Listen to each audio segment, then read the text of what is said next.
Hey everyone, welcome back to the channel. Have you ever encountered someone whose entitlement level was so off the charts it felt like a bad reality TV show? Well, buckle up, because today's story is about exactly that, multiplied by 10, with a fancy wedding as the backdrop. I'm talking about an entitled sister-in-law who thought my entire successful bespoke design business was just a hobby she could exploit for a free $15,000 wedding gown. She learned the hard way that when you mess with a creative professional, you don't just get a slap on the wrist, you get served a custom-designed, unforgettable plate of humble pie. This isn't just a story about a bad wedding demand, it's about betrayal, sabotage, and the ultimate, satisfying revenge that happened right in the middle of her reception. Let's dive into the thread I'm calling, the gown of consequences. My entitled sister-in-law demanded I design her $15,000 wedding gown for free, then laughed when I said no. I showed up to her reception in a dress made from her secret stolen fabric and watched her face crumble. Let me set the scene. I run a very successful, small-scale bespoke design studio. We specialize in custom gowns, wedding dresses, formal wear, red carpet events. It's not cheap. My custom wedding dresses start around $8,000, and for a full couture piece with imported lace and hand beading, you're looking easily at $15,000 to $20,000. This is my passion, my livelihood, and I take immense pride in my work. My fiancé, Alex, is the love of my life, but his little sister, Clara, is a lot. Clara is the textbook definition of entitled. Everything in her world is either owed to her or should be free because she's family. For years, she'd ask for discounts on small tailoring jobs, like altering a pair of jeans, and then complain about the final $40 bill, acting like I was trying to fleece her. But I tolerated it for Alex. When Clara got engaged to her longtime boyfriend, Mark, I was genuinely happy for them. Alex and I were thrilled, and I even offered her a generous family discount on any design, say, 50% off labor, just paying for materials. That was my olive branch. Clara, however, had bigger ideas. A week after the engagement, she came to my studio. She didn't make an appointment, just showed up when I was in the middle of a fitting for a high-profile client. I ushered her into the back office, apologizing to the client. Clara barely noticed the disruption. So, about the dress, she began, leaning back on my couch like she owned the place. I was thinking something like the one you did for that actress at the Golden Globes. The French silk, the detailed beading, the train. She trailed off, staring at me expectantly. I smiled. That's a beautiful design, Clara. For a gown of that complexity, even with a family discount, we're probably looking at $10,000 or more. Clara laughed. Not a nice laugh, but that airy, dismissive chuckle that entitled people use when they think they're dealing with someone hopelessly naive. Oh, honey, no. I meant free. Like a gift. A wedding present from your thriving business to your future sister. I felt my blood run cold. I had to clench my fists under the desk to stop them from shaking. $15,000 worth of materials, labor, and time, free? Clara, that's months of work. I can't just give away my business's product. She rolled her eyes. Why are you being so dramatic? It's exposure, Emily. Think of the publicity. Designed by the soon-to-be sister-in-law of the bride. Plus, you already have the fabric scraps lying around, right? Clara, I said, trying to keep my voice even, my fabrics are sourced specifically for each client. And scraps don't include 40 yards of imported Italian silk. I offered you a massive discount out of love, but I can't bankrupt my company to make your dress. She stood up abruptly. Fine. If you want to be selfish, be selfish. Don't come crying to me when I hire someone else who actually values family. She stormed out without saying goodbye. The rest of the week was rough. Clara started complaining to Alex about my unreasonable greed. Alex, bless his heart, tried to mediate. She's just stressed, Em. Maybe just the materials cost? No, Alex, I insisted. It's the principle. She didn't ask, she demanded. Things escalated quickly. Clara went straight to social media. She posted a long, martyr-like rant about greedy, opportunistic family members who only care about money, thinly veiled enough that only our immediate circles knew who she was talking about. Then, she weaponized the internet. She left a scathing one-star review on my business page, claiming I overcharged her for a simple dress alteration and ruined the garment. A complete fabrication. She even got a couple of her friends to chime in with fake reviews echoing her complaints. This wasn't just annoying, it was damaging. My business relies heavily on its 5-star rating and word of mouth. I immediately called my lawyer, but fake negative reviews are hard to fight quickly. I spent days responding to every review calmly, pointing out that Clara was never a custom client and that her claims were baseless, but the damage was done. My inquiries dropped by 30% that month. I was furious, heartbroken, and stressed. I went over to Alex's parents' house, prepared to confront them about Clara's behavior. My mother-in-law, bless her soul, had always loved Clara a little too much and tended to brush off her bad behavior. When I showed them the fake reviews, my MIL sighed. "Oh, Emily, Clara just has a flair for the dramatic. You know how she is. Just apologize and make her a simple dress. It's easier than fighting." That was the last straw. I looked at Alex's father, who usually stays neutral. He just shrugged, looking uncomfortable. I realized they were never going to hold Clara accountable. I was on my own. I left their house and went straight back to my studio.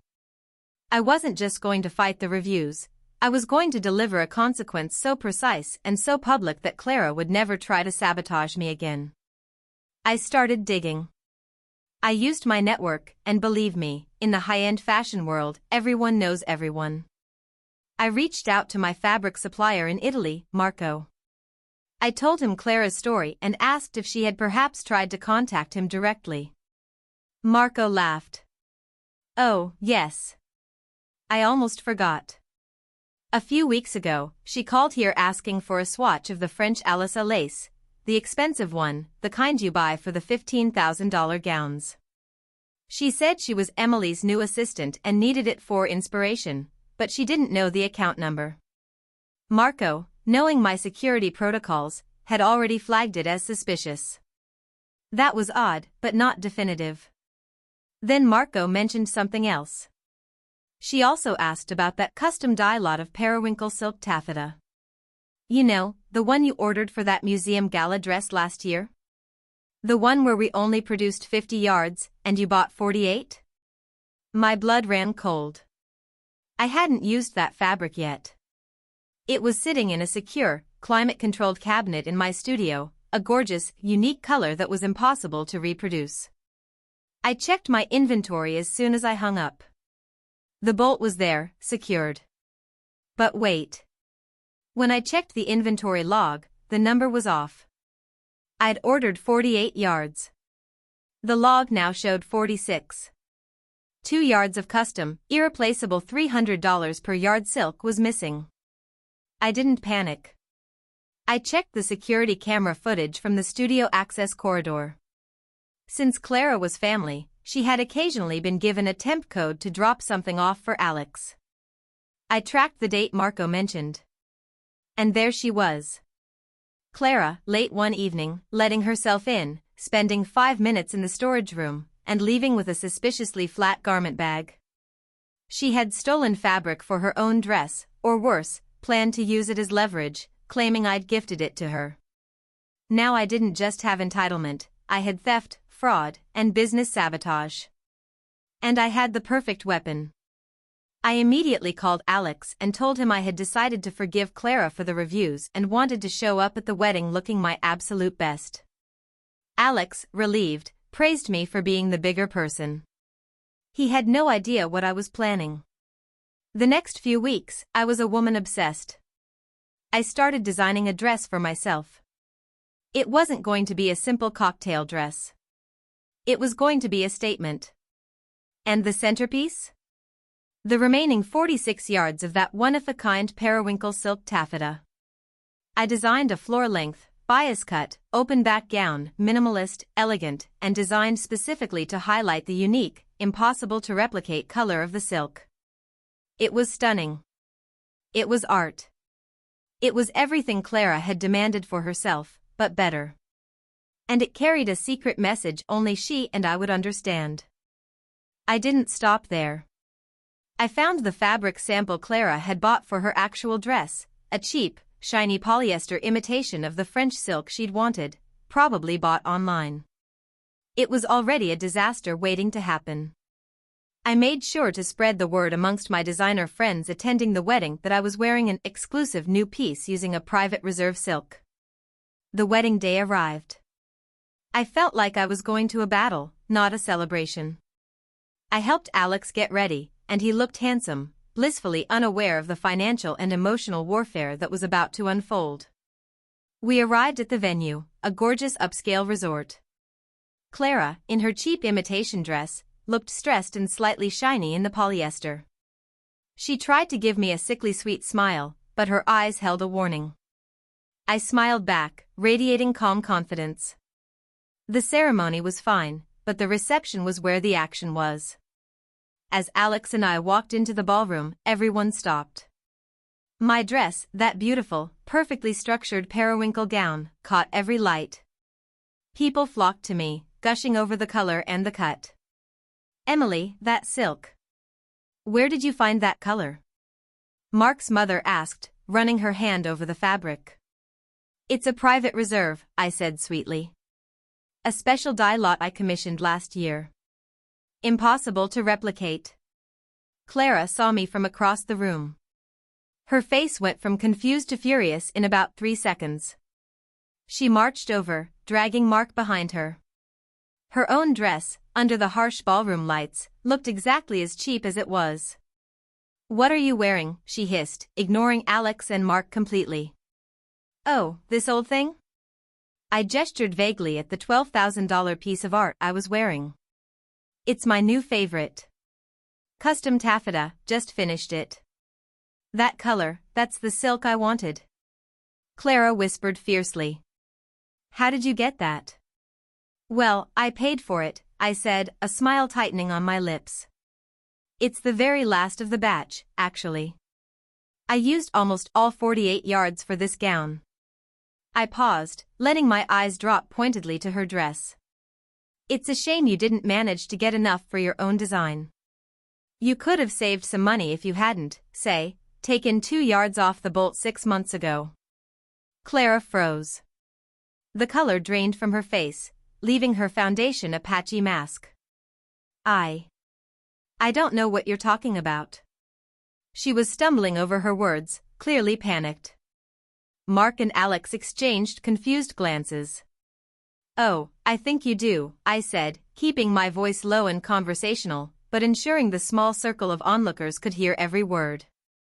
I reached into my clutch and pulled out a small, folded piece of paper, a photocopy of the security footage timestamp and the inventory log detailing the 2 missing yards and their exact value. I handed it to her. "This is the receipt, Clara. A little gift for Mother's Day, actually. Or should I say, a receipt for the 2 yards of fabric you helped yourself to from my private inventory, right around the time you decided I owed you a $15,000 dress." Her jaw dropped. She looked at the receipt, then back at me, her eyes wide with fear and rage. "You rotten." "And just so we're clear," I continued, cutting her off, "I had to hire a lawyer to address the defamatory reviews you posted online. That bill is $4,000. Since you value family, I'll send that bill directly to your parents, along with this little inventory discrepancy. Unless, of course, you'd like to sign a confession stating you posted false reviews in retaliation for me refusing to work for free. Your choice." Clara was hyperventilating. Mark, her new husband, looked utterly bewildered. "Clara, what is she talking about? What fabric?" "Nothing, Mark. She's lying. She's trying to ruin our day," Clara wailed, trying to tear up the paper. I smoothly plucked the receipt from her hand. I wouldn't do that, Clara. That's evidence. I looked at Mark. Mark, ask her why she tried to sabotage my business after I offered her a massive discount on her wedding dress. Ask her where those 2 yards of silk went. Maybe she meant to use them for something else. Mark, finally connecting the dots between his new wife's entitlement, my ruined business, and the theft, turned to Clara. His voice was cold. Clara, what the hell is she talking about? Clara tried to flee, but I had one last move. I looked at the group of guests and said, slightly louder than necessary, it's a shame some people don't understand that creative professionals deserve to be paid for their work. When you ask for months of labor for free, and then steal materials and try to destroy their livelihood, you have to be prepared for the consequences. That was the last straw. Clara burst into tears, real, ugly crying, and screamed that I was the devil and that I was jealous of her. Alex rushed over, furious, but before he could speak, Mark pulled Clara away, shoving the paper back into her hand. We're leaving, he said, his voice flat. They left their own wedding reception 40 minutes after the entrance, Clara sobbing hysterically, Mark looking like he'd just realized he married a thief and a liar. The next day, Alex was furious at me, but less so than he was at Clara.